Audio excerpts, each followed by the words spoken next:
Light camera action, ভূতের ভবিষ্যৎ part 2। পশ্চিমবঙ্গের নির্বাচনে ভূতের ভবিষ্যৎ পার্ট 2 নির্দেশনা করে দিচ্ছেন না অনিক বাবু দিচ্ছেন না, নির্দেশনা দিচ্ছেন আমাদের রাজ্যের মুখ্যমন্ত্রী মমতা বন্দ্যোপাধ্যায়। হ্যাঁ, ভূতের ভবিষ্যৎ পার্ট 2 এর মধ্যে দিয়ে মমতা বন্দ্যোপাধ্যায় রাজনৈতিক নির্বাচনে তার সিনেম্যাটিক ডেবিউ করতে চলেছেন। কি অদ্ভুত লাগছে না শুনতে? হ্যাঁ, আমরা বিহারের নির্বাচনের আগে দেখলাম ইলেকশন কমিশন প্রায় 60-70 লক্ষ ভোটারের নাম তালিকা থেকে বাদ দিয়ে দিলেন। আর তারপরেই 21শে জুলাই মমতা বন্দ্যোপাধ্যায়, বাঙালি প্রেমী বাঙালি মুখ্যমন্ত্রী মমতা বন্দ্যোপাধ্যায় 21শে জুলাই মঞ্চ থেকে একেবারে হিন্দিতে বলেন কিসি ভোটার, তা আবার ওনার হিন্দি তো মানে ওনার মতন করে, হাম কিসি ভোটার কা নাম বাদ নেহি দেনে কো দেंगे, ঘেরাও কর দেंगे, নির্বাচন অফিস কো ঘেরাও কর দেंगे। নির্বাচন কমিশন কিন্তু এই পরিপ্রেক্ষিতে জানিয়েছে যে 60-70 লক্ষ যে ভোটারের নাম বাদ দেওয়া হয়েছে তাদের মধ্যে 20 লক্ষ তো মারাই গেছে। 20 লক্ষ মারা গেছে, তাহলে তাদের নাম বাদ দেওয়া হয়েছে, এতে মমতা বন্দ্যোপাধ্যায়ের বড় গোঁসা। কেন? কারণ তার মতে পশ্চিমবঙ্গের বুকে করা যাবে না, মানে তার মতে পশ্চিমবঙ্গের বুকে যদি কেউ মারা গিয়ে থাকে তার নামটাও ভোটার তালিকা থেকে বাদ দেওয়া যাবে না। সেই জন্যই তো বললাম ভূতের ভবিষ্যৎ। উনি ভূতের ভবিষ্যতের সিকুয়েল পার্ট 2টা উনি ডিরেক্ট নির্দেশনা করবেন। কিভাবে নির্দেশনা করবেন?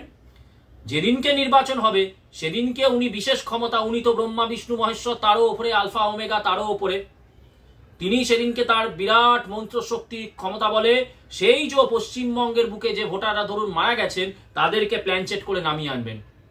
সেই ভূতেদের ভবিষ্যতের, সেই ভূতেদের মধ্যে ভবিষ্যতের যন্তর মন্তর তিনি তৈরি করে তিনি সেই সমস্ত ভূতেদেরকে কোন শরীর দান করে বলবেন যাও ভোটার লাইনে ঢুকে যাও, আবার হিন্দিতে বলবেন যাও ভোটার লাইন কো ঢুক যাও, ভোটার লাইন কো ঢুক যাও, সেই ভোটার লাইন কো ঢুক যাও যাকে তৃণমূল কো ভোট দেখে জিতাও। মানে ভূতেরা মমতা বন্দ্যোপাধ্যায় প্ল্যানচেট করে নিয়ে পৃথিবীতে মর্তে নামিয়ে আনবেন, মৃতের মর্তে আগমন হবে। মমতা বন্দ্যোপাধ্যায় জাদু বলে তাদেরকে একটা শরীরে ইয়ে করে দেবেন, ওই যারা মারা গেছে তাদেরকে আবার তাদের শরীরটা দিয়ে দেবেন এবং তারা বলবেন যে ওমা এই তো আমার ভোটার কার্ড, এই তো আমি দাঁড়িয়ে আছি বলে তারা ভোট দেবেন। মমতা বন্দ্যোপাধ্যায় তো পারলে নবাব যে সিরাজদৌল্লাকেও প্ল্যানচেট করে নামিয়ে এনে এখানে উনি ভোট দিয়ে দেবেন। এছাড়াও আমরা দেখছি নির্বাচন কমিশন কি বলছে, একজন ভোটার সে কখনো বিহারে ভোট দিচ্ছে, কখনো ইউপিতে ভোট দিচ্ছে, কখনো মহারাষ্ট্রে ভোট দিচ্ছে, কখনো পশ্চিমবঙ্গে ভোট দিচ্ছে, আবার পশ্চিমবঙ্গের মধ্যেই সে কখনো হাওড়াতে ভোট দিচ্ছে, কখনো সে মুর্শিদাবাদে ভোট দিচ্ছে। মানে ফ্লোটিং বলে না, ফ্লোটিং ভেসে ভেসে ভেসে ভেসে ভেসে ভেসে, তো সেই রকম যারা করছে তাদের নামগুলো ট্র্যাক করে বাদ দিয়েছে। কিন্তু মমতা বন্দ্যোপাধ্যায় বলছেন যে এটা করা যাবে না। তো খুব ভালো ব্যাপার।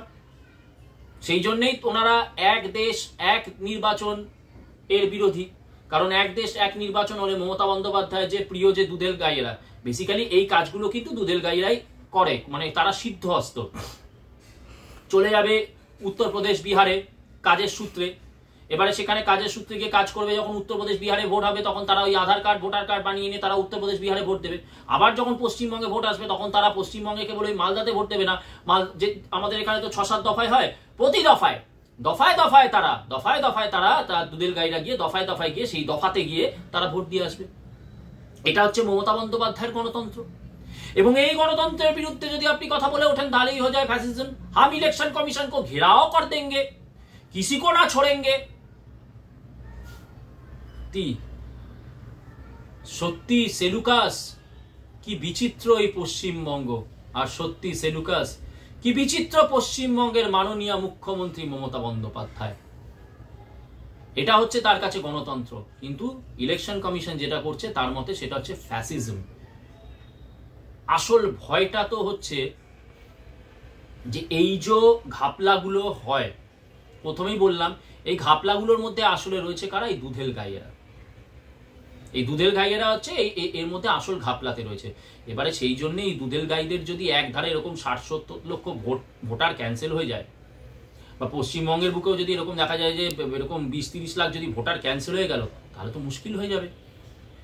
সেই জন্যই ভূতেদের নাম বাদ দেওয়া যাবে না, সেই জন্যই প্ল্যানচেট করে নির্বাচনের দিন ভূতেদেরকে তাদের ভবিষ্যৎ দেওয়া হবে, তাদের ভূত ভবিষ্যৎ বর্তমান এক করে তাদেরকে ভোটার লাইনে ঢোকানো হবে। এইভাবে সিপিএম এর আমলে দেখেছি আমরা সাইন্টিফিক রিগিং, মমতা বন্দ্যোপাধ্যায়ের আমলে সাইন্টিফিক তো আছে, তার সাথে এখন স্পিরিচুয়াল রিগিং হচ্ছে। স্পিরিচুয়াল রিগিং মানে আধ্যাত্মবাদ ভাববেন না, স্পিরিচুয়াল মানে বলতে তান্ত্রিক রিগিং, তান্ত্রিক টাইপের রিগিং হচ্ছে মমতা বন্দ্যোপাধ্যায় আমলে, তিনি ওটাকে আমদানি করতে চলেছেন। সেই তো এইভাবে আপনারা ভাবুন, পশ্চিমবঙ্গের যারা প্রকৃত পশ্চিমবঙ্গবাসী, যারা পশ্চিমবঙ্গের ভূমিপুত্র, যারা স্বপ্ন দেখছেন যে পশ্চিমবঙ্গে 2026-এ পরিবর্তন হতে চলেছে, হিন্দুত্ববাদী সহায়ক সরকার আসতে চলেছে, আপনাদের কি মনে হয় যে এইভাবে কোনো হিন্দুত্ববাদী সহায়ক সরকার আসা সম্ভব? এটাকে কাউন্টার করার জন্যে প্রধান বিরোধী দল আজকে কি ধরনের আন্দোলন করছে, বা মানুষকে বোঝানোর জন্য এই যে মমতা বন্দ্যোপাধ্যায়ের এই যে ধাপ্পাবাজি, এই ধাপ্পাবাজিটাকে মানুষের সামনে তুলে ধরার জন্য কি কি কর্মসূচি প্রধান বিরোধী দল নিচ্ছে? এই মুহূর্তে তো তারা ব্যস্ত কি, কিছু তাদের নেতা আছে ইউটিউবারদেরকে গালাগালি করতে ব্যস্ত, আবার সেটা নিয়ে কথা বললে রিপোর্ট করে আবার ভিডিও ডিলিটও করে দেওয়া হচ্ছে। কিছু নেতার আবার ইয়েতে পার্টি অফিসে স্ক্যান্ডেল বেরিয়ে আছে, ভিডিওর স্ক্যান্ডেল বেরিয়ে আছে, তখন আবার ধমকানো চমকানো হচ্ছে। প্রধান বিরোধী দল তো এই করতে ব্যস্ত, নিজেদের মধ্যে কাদা ছোড়াছুড়ি করতে ব্যস্ত। তারা এই যে মমতা বন্দ্যোপাধ্যায় যে ভূতেদের ভবিষ্যৎ বর্তমানের যে ধাপ্পাবাজি, বা এই যে ফ্লোটিং ভোটার উড়ে সব জায়গায় ভোট দেবে, এটাকে কেন নির্বাচন কমিশন কাউন্টার করছে, এই নিয়ে যে প্রেস বিজ্ঞপ্তি দেওয়া, এই নিয়ে যে সাধারণ মানুষকে যে ডোর টু ডোর ক্যাম্পেইন করে বলা, যেমন দুয়ারে সরকার হয় সেরকম বিরোধীরাও তো এরকম দুয়ারে গিয়ে মানুষকে যে বোঝাবে এই ব্যাপারটা, এই কর্মসূচিগুলো কোথায় প্রধান বিরোধী দলের পক্ষ থেকে? আবার বেশি বলা যাবে না, বেশি বললেই আপনাদের রাগ হয়ে যাবে, সঙ্গে সঙ্গে আপনারা রিপোর্ট করবেন, ইউটিউব কমিউনিটি স্ট্যান্ডার্ড ভায়োলেশনের জন্য আমাদের ভিডিও ডিলিট করে দেবে। যাই হোক, তাতে আমরা থেমে থাকবো না, আমরা আমাদের কাজ চালিয়ে যাব। বুঝতে পেরেছি একজন বিশাল বাঘ বাবু নেতার চালা চামুন্ডারা খুব ভয় পেয়ে গেছিলেন সেদিন আমাদের ভিডিওটা দেখে। আবারও হবে ওইরকম ভিডিও, আবারও আসবে আগামী দিনে। এইবারে আসল অন্য একটা দিকে আসি। এই মুহূর্তে পশ্চিমবঙ্গে এইটার সাথে সব থেকে বেশি যে ইস্যুটা চলছে, বাঙালিয়ানা, আমরা বাঙালি, আমরা ওরা, বাঙালি, বিহারি, বঙ্গালী, এইসব এই যে ইস্যু চলছে, মমতা বন্দ্যোপাধ্যায় বলছেন কি, পশ্চিমবঙ্গের বাইরে যে বাঙালিরা যাচ্ছে তারা আক্রান্ত, তাদেরকে মারধর করা হচ্ছে, এই জন্য তিনি বিরাট মিছিলও করে দিলেন কয়েকদিন আগে বাঙালিদের ইয়েদের জন্য। মমতা বন্দ্যোপাধ্যায়, আপনি হয় ভীষণ বোকা, নয়তো আপনি যেগুলো করেন সেগুলো আপনার ওই ভান্ডার প্রেমী চালাচামুন্ডারা সেটা মেনে নিতে পারে, কিন্তু সাধারণ মানুষরা মানবে না। আজকে আপনি প্রশ্ন রাখছি মমতা বন্দ্যোপাধ্যায়, আপনার যে এত বাঙালি প্রীতি, কিন্তু আপনাকে ঘিরে যে কেষ্ট বিষ্টুরা বসে আছে তাদের একজনেরও পদবী বাঙালি দেখান তো। আপনার যে প্রিয় অ্যাডমিনিস্ট্রেশনের মানে প্রিয় পুলিশ কর্তা, কি নাম, রাজীব কুমার, ভট্টাচার্য, ব্যানার্জি, ঘোষ, বোস, ওরাও বাগদি নয়, কিন্তু তার পদবিটা কুমার, একজন অবাঙালি, একজন হিন্দিভাষী। এই মুহূর্তে আরেকজন কে আছে, মনোজ ভার্মা, সেই আবার কিন্তু কোনো ঘোষ, বোস, চ্যাটার্জি, ব্যানার্জি, ভট্টাচার্য, মুখার্জি নয়, ভার্মা। আপনার যে প্রিয় ব্যবসায়ী কে, গোয়েঙ্কা। তার মানে দেখুন মমতা বন্দ্যোপাধ্যায় এবং গর্গ বাংলা পক্ষের গর্গ আরো আছে, কিছু আছে এরকম। তোমরা মন দিয়ে শোনো, তোমরা বলছো পশ্চিমবঙ্গকে বাঙালির হাত থেকে ছিনিয়ে নিয়ে যাওয়া হয়েছে, পশ্চিমবঙ্গে গুটখাখোরদেরকে এ করা হয়েছে। তো মমতা বন্দ্যোপাধ্যায়কে তো ঘিরে, মমতা বন্দ্যোপাধ্যায়কে ঘিরে যে এই যে প্রশাসনিক অ্যাডমিনিস্ট্রেশন বা ব্যবসায়িক যে প্রধান, কারা? এই বিহারিরা, এই গুটখাখোরেরা। তার বিরুদ্ধে গর্গ চট্টোপাধ্যায় কেন কথা বলছেন না? রাজীব কুমার কেন হবে? আমাদের এখানে যদি পদাধিকারী হতে হয়, অ্যাডমিনিস্ট্রেটিভ চিফ হতে হয়, তা সেটা বাঙালিকে হতে হবে। মনোজ ভার্মা কেন হবে? আমাদের এখানে অ্যাডমিনিস্ট্রেটিভ চিফ হলে তো বাঙালিকে হতে হবে। কেন সঞ্জীব গোয়েঙ্কা? কেন একটা গুটখাখোর বা মেরো, ওদের ভাষায় বলতে গেলে মারোয়ারি? কেন মমতা বন্দ্যোপাধ্যায় আপনি এদের বিরুদ্ধে কোনো কথা বলছেন না? কেন বলছেন না যে আমার বাংলাকে রক্ষা করবে আমার বাঙালি অফিসাররাই হবে প্রধান, আমার বাংলায় আমার বাঙালি ব্যবসায়ীরাই হবে প্রধান? কজন বাঙালি ব্যবসায়ীকে আজ পর্যন্ত মমতা বন্দ্যোপাধ্যায় আপনি এন্ডোর্স করেছেন বলুন তো? নাম দেখান আমাকে একজন বাঙালি ব্যবসায়ী, সেই লেভেলের একজন বাঙালি ব্যবসায়ী আপনারা দেখান তো। কাকে বোকা বানাচ্ছেন মুখ্যমন্ত্রী মমতা বন্দ্যোপাধ্যায়? গর্গ চট্টোপাধ্যায়, তুমি কাকে বোকা বানাচ্ছ? তোমার তো যত রাগ ওই ফুচকা নিয়ে বিক্রি করবে বা হলদিরাম ইয়ে করবে, রাগটা তোমাদের এদের ওপরে। কেন বিহারিদের ওপর রাগ সেটাও আমরা জানি।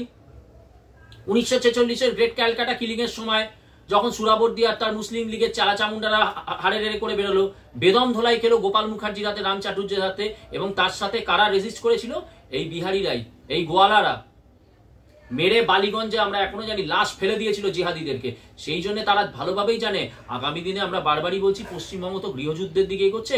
সেই গৃহযুদ্ধে আমরা নেকু বাঙালিরা আমরা কিচ্ছু করব না, কিন্তু আমরা সম্প্রীতি আর সাম্প্রদায়িকতা, সম্প্রীতির গিটার বাজিয়ে যাব।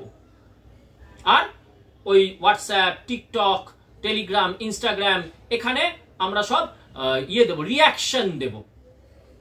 আমরা রাস্তায় নামবো না। রাস্তায় কিন্তু নামবে কিন্তু ওই গুটখাকর বিহারিরাই কিন্তু রাস্তায় নামবে। সেই জন্য তখন সেখানে কি কাজটা একটু শক্ত হয়ে যাবে, রেজিস্ট্যান্স লড়াই হবে। সেই জন্য কি বিহারি খেদাও পশ্চিমবঙ্গের বুক থেকে। তখনই বললেন গর্গ, না কেন, আমি তো উর্দুর এগেনস্টেও আছি। হে গর্গ, বাবা গর্গ, হে মমতা বন্দ্যোপাধ্যায়, গার্ডেন রিজ, মেটিয়া বুরুজ, খিদিরপুরের যে জায়গাটা পুরো উর্দুভাষীদের দখলে, আপনার প্রিয় ববিদা, আপনার প্রিয় ববি ফিরাদ হাকিম যেখানে বলে এটা মিনি পাকিস্তান, যে ফিরাদ হাকিম বলে তেলাওয়াত করে ইসলাম ধর্মে আসতে হবে এবং ইসলাম ধর্মে যারা নেই তারা হচ্ছে মহা দুর্ভাগা, সেই উর্দু প্রেমী ববি হাকিমের বিরুদ্ধে আপনি কি স্টেপ নিয়েছেন আজ পর্যন্ত? বাঙালিদেরকে অপমান করার জন্য গর্গ কবার ফিরাদ হাকিমের মুন্ডুপাত করে কবার রাস্তায় নেমেছে বা কটা পোস্ট করেছে? যত রাগ হচ্ছে কি এইখানে এই এই হলদিরাম, এই রাম, এই ফুচকা বিক্রি করছে, এই তেলে ভাজা বিক্রি করছে, যত রাগ এদের ওপরে হিন্দি ভাষার নামে। এইবারে আরো দেখুন, একটা সময় কিন্তু আমরা সত্যিই জানি বাঙালি ব্যবসায় একদম সর্বোচ্চ স্থানে ছিল, বাঙালি ব্যবসায় একদম সর্বোচ্চ স্থানে ছিল। সেই জায়গা থেকে নামতে নামতে এখন বেঙ্গল কেমিক্যাল, আমি জানি না এখন বেঙ্গল কেমিক্যালের ল্যাম্প আসলে কেমিক্যাল আসলে আছে না নেই, নিভে গেছে না কি নিবু নিবু দপদপ করে জ্বলছে, ভগবান জানে। এই বাঙালিকে ব্যবসা বিমুখ করার পিছনে সব থেকে বেশি কাজ করেছে কারা? প্রথমে করেছে বামপন্থীরা, আর আজকে করছে কে? এই বর্তমানে তৃণমূল সরকার। যেখানে বাঙালি ব্যবসায় একটুখানি এগোবার চেষ্টা করছে বা কোনো বাঙালি ধরুন যে কোনো একটা ব্যবসায় এগোনোর চেষ্টা হচ্ছে, সঙ্গে সঙ্গে সেখানে কি তোলাবাজি চলে গেল। তোলাবাজরা, আমাকে এত তোলা দিতে হবে, ওকে অত তোলা দিতে হবে, এই নেতার কাছে অত তোলা, নাহলে কি দোকানের সামনে গুলি চলছে। আমরা দেখেছি বেশ কিছু নামি খাবারের দোকানের সামনে গুলি চললো। তো সেইখানে একজন বাঙালি ব্যবসায়ী উঠে আসছে, সেটা তো হতে পারবে না। সেইখানে সঙ্গে সঙ্গে কাটমানি। আচ্ছা, সঞ্জীব গোয়েঙ্কার কাছে তো কেউ কাটমানি খেতে যাচ্ছে না মমতা বন্দ্যোপাধ্যায় চেলা চামুন্ডারা, না। কারণ কি? মমতা বন্দ্যোপাধ্যায় আসলে চান যে এই পশ্চিমবঙ্গটা ওই উড়ে নয়, মেরো খোট্টা যাদেরকে বলা হয়, ওই মেরো খোট্টা, ওই ভার্মা, কুমার, গোয়েঙ্কা, এদের হাতেই থাকবে। এবং এরা কি প্রতি মুহূর্তে বাঙালিকে, যে বাঙালি প্রশ্ন করতে পারে, যে বাঙালি বুদ্ধি দিয়ে কাউন্টার করতে পারে, সেই বাঙালিকে পিষবে। সেই জন্য এই সমস্ত বিহারি গুটখাখোরদের দিয়েই কিন্তু, মেরোদের দিয়েই কিন্তু মমতা বন্দ্যোপাধ্যায় বাঙালি সমাজকে ডমিনেট করছে। আর যখনই দেখছে কোনো সময় একজন বাঙালি উঠে আসছে ব্যবসায়, ব্যাস সঙ্গে সঙ্গে তার কাছে চলে যাচ্ছে তোলাবাজরা, সিন্ডিকেটওয়ালারা। এবং তখন কি সে ভয়, প্রাণের ভয় সবারই আছে, ভয় সে ব্যবসা বন্ধ করতে, নয়তো কি ওই তৃণমূলের কাছে নিজের জমা দিতে বাধ্য হচ্ছে। সেই জন্যই বললাম মমতা বন্দ্যোপাধ্যায় আপনি নিজেকে বিশাল চালাক ভাবেন, আর আমরা সবাই বোকা। সেই জন্য আপনার যে পুরো অ্যাডমিনিস্ট্রেশনটা, সেখানে ঘিরে কারা? ওই ভার্মা, কুমার, খাটুয়া, খাটিক, গোয়েঙ্কা, এরাই বসে আছে সিস্টেম্যাটিক ভাবে। আজকে বামপন্থীরা এত কথা বলে, এই যে বামপন্থীরা বাঙালি আনা নিয়ে এত কথা বলে, কি করেছে এই বামপন্থীরা? যখন তারা ক্ষমতায় এসেছিল ৭৭-এ, জানেন পশ্চিমবঙ্গে GSDP gross state domestic product কত ছিল? 26%। সারা ভারতে পশ্চিমবঙ্গের কন্ট্রিবিউশন ছিল 26%। আর এই বামপন্থীরা, বিজ্ঞান মনস্ক বামপন্থীরা, অর্থনীতির জয়ধ্বজা তোলা বামপন্থীরা যখন 2011-তে টাটা গুড বাই করে চলে গেল, সেই জিএসডিপি কে কোথায় নামিয়ে দিয়ে গেছিল জানেন? 4%-এ।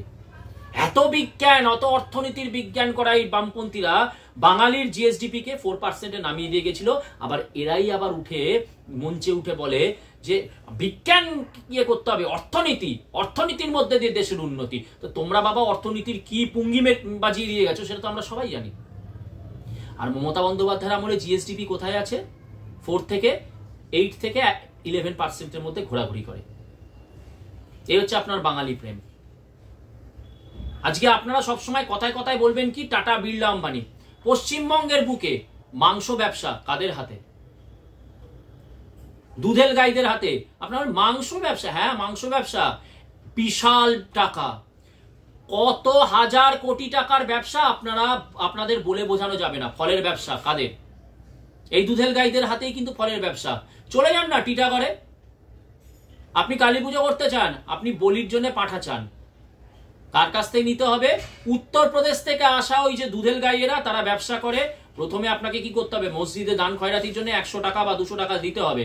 তারপরে সেই দুধের গাই আপনাকে বলে দেবেন এই পাঠাটা হচ্ছে বলির জন্য ভালো। এই হচ্ছে অবস্থা। আপনি ফল কিনতে যাচ্ছেন, সেখানেও কি দুধের গাইরা এই ফলটা ভালো, এই ফলটা ভোগের জন্য ভালো হবে। আপনি ফুল কিনতে যাচ্ছেন, এই ফুলটা নেবেন। তাহলে এত বড় যে ব্যবসা, আপনারা কেবল এই দেখাবেন কি এরা পুঁজিবাদীদের, আম্বানি দেখাবেন, আপনারা টাটা দেখাবেন, আপনারা বিড়লা দেখাবেন। আর এই যে পশ্চিমবঙ্গের পুরো অর্থনীতিকে কবজা করে রেখেছে এই যে দুধের গাইরা, এবং অধিকাংশই আসছে উত্তরপ্রদেশ, বিহার থেকে হিন্দিভাষীরা। যান টিটাগড়ে যান, কামারহাটিতে যান, দেখবেন কজন বাংলায় কথা বলে। এসব জায়গায় গিয়ে আপনারা দেখুন কজন বাংলায় কথা বলে। তাদের বিরুদ্ধে কিন্তু মমতা বন্দ্যোপাধ্যায়ের একটাও কথা নেই। সেখানে কিন্তু বলছে না যে না আমার বাঙালি ভাইদেরকে ওখানে ব্যবসায় জায়গা দিতে হবে। কেন একজন বাঙালিকে মাংস ব্যবসায় বিয়ে করতে দেওয়া হবে না? কেন একজন বাঙালিকে ফল ব্যবসায় ঢুকতে দেওয়া হবে না? ঢুকতে দেবে না।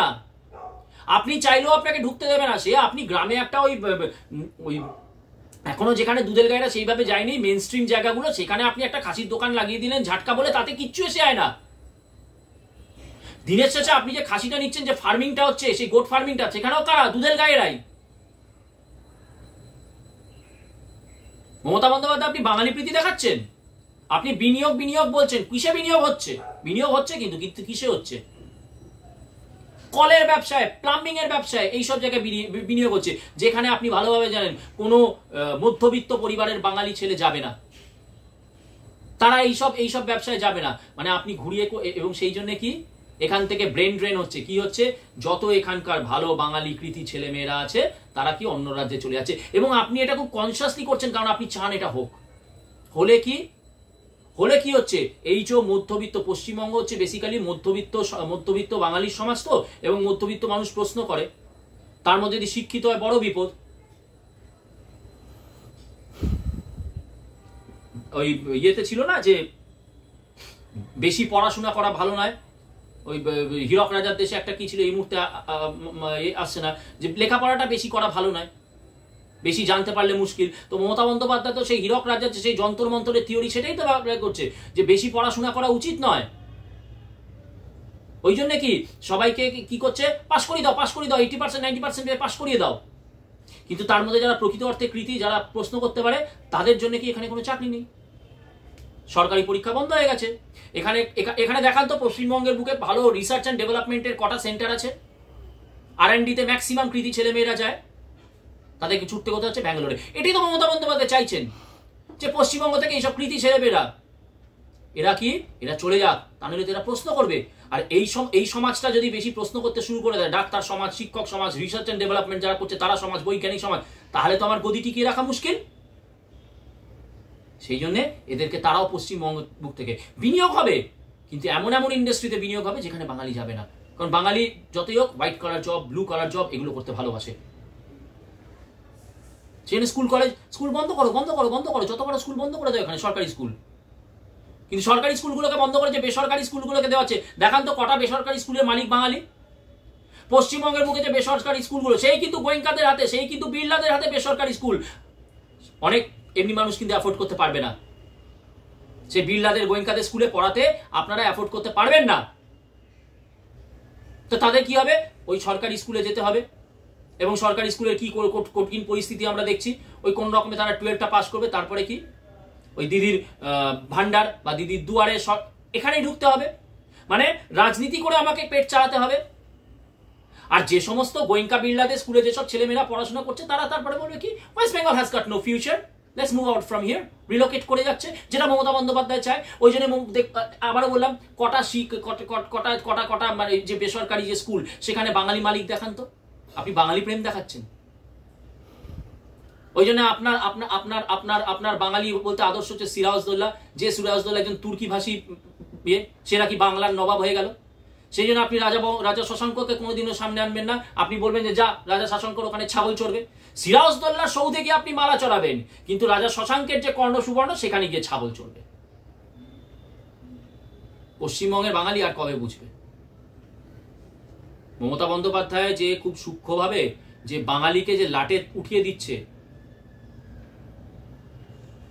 ওনার ওই হিং টিং ছট কবিতার মধ্যে দিয়ে, হাম্বা ডাম্বা গাম্বার মধ্যে দিয়ে পশ্চিমবঙ্গের বাঙালির ভবিষ্যৎ যে সত্যি ভূতের ভবিষ্যৎ করে দিচ্ছে, এটা আপনারা কবে বুঝবেন? বিরোধীরা, আবারও বলছি, যদি সত্যি আপনারা সিরিয়াস হন 2026-এ ক্ষমতায় আসার জন্য, এই ইস্যুগুলোকে তুলুন। কোন ইউটিউবারকে কি ভিডিও করলো, কোন ইউটিউবার আপনাদের কি সমালোচনা করলো, তাই জন্য আপনাদের পেটোয়া লোক দিয়ে তার ভিডিও ডিলিট করে দিয়ে আপনারা ভাববেন যুদ্ধে জিতে গেলাম। সাময়িক। যারা করছেন তাদেরও বলছি, তারা যে করে আনন্দ পাচ্ছেন, সাময়িক। 26-এর পরে চামড়া গুটিয়ে দেবে। ওই মিনি পাকিস্তানের যে ভাইজানরা আছে, আপনাদের চামড়া গুটিয়ে দেবে। আজকে বড়বাজার অঞ্চলে একসময় বাঙালি ব্যবসায়ীদের দাপট ছিল, বিধান মার্কেটে। আজকে একসময় বাঙালি ব্যবসায়ীদের দাপট ছিল। কোথায় বাঙালি আজকে? পারবে সেখানে ঢুকতে? খিদিরপুর, মেটিয়াপুর, যে সব জায়গায় বাঙালি ঢুকে ব্যবসা করতে পারবে, মা তারার ছবি লাগিয়ে, মা কালীর ছবি লাগিয়ে? তখন গর্গচুপ। তখন মমতা বন্দ্যোপাধ্যায় বাংলা ভাষা, বাংলা আমার জননী আমার বলে তিনি রাস্তায় নামবেন না। এই তো অবস্থা। এবারে আপনারা বুঝুন আপনারা কি করবেন, বাকিটা আপনাদের হাতে ছেড়ে দিলাম। জয় মা কালী, জয় বঙ্গ, জয় শশাঙ্ক।